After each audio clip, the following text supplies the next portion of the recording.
You're completely certain about what you said in yesterday's argument. So is the other person. You're both confident, both specific, and you both remember it differently enough that if you compared notes out loud, at least one of you would sound like you're lying, or quietly rewriting history just to win the point. Neither of you is. Neither of you is even doing it on purpose, and neither of you would notice if you tried. The natural assumption is that memory works like a recording you can simply play back on demand, and that if two people disagree about what was said, someone's playback must be broken. They're misremembering, being defensive, or quietly bending the truth to come out looking better in hindsight. Your own version, meanwhile, feels solid, specific, obviously the real one, because it doesn't feel edited from the inside at all. Here's the problem with that story, and it's a real problem. If you ran the same test on the exact same single person, a week or a month apart, asking what they believed, said, or felt about something before a specific event later changed their mind, their own memory of their own past self wouldn't hold still either, with no second person around to blame for the discrepancy.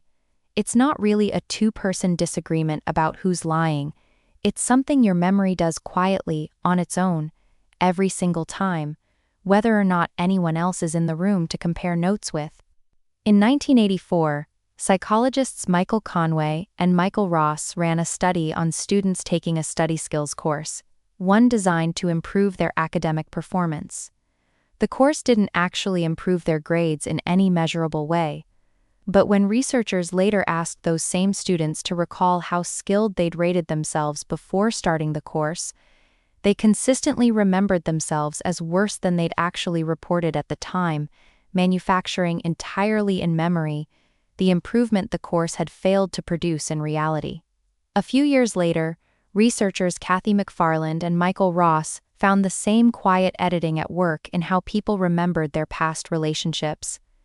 People's memories of how they'd felt about a dating partner months earlier reliably shifted to match how they currently felt about that relationship, more glowing in memory if things were still going well now, more negative in memory if the relationship had since fallen apart, regardless of what they'd actually reported feeling about it back at the time.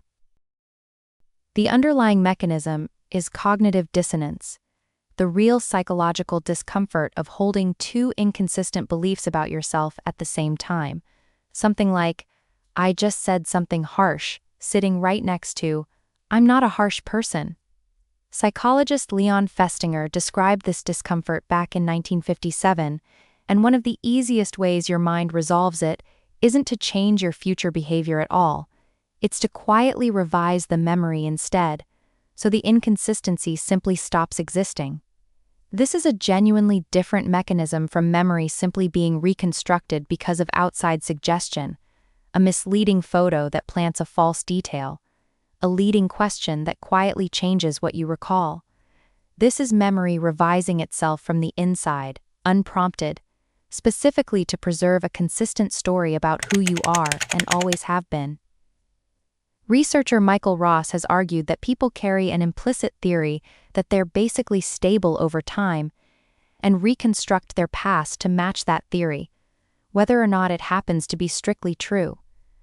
So the version of yesterday's argument you remember isn't a neutral recording quietly being played back on demand. It's already been quietly revised, in whatever direction keeps you feeling consistent with who you believe yourself to be. That doesn't make you a dishonest person, or someone with a uniquely bad memory. It makes you exactly as human as the person standing on the other side of the argument, whose memory did the very same editing, just in their own direction, toward their own version of a consistent self. Next time you're completely certain you remember exactly what was said, and someone else is just as certain of a meaningfully different version, resist the urge to treat it as a contest between one accurate memory and one dishonest one. Consider instead that both versions have likely already been quietly edited, each toward that person's own need to feel consistent with who they believe they are. That doesn't mean nothing actually happened, or that facts stop mattering. It means the confident feeling of certainty isn't, on its own, proof that your particular memory is the one that stayed unedited. You didn't lie about what you said, and neither did they. Your memory just quietly made sure you'd both still recognize yourselves in the story afterward.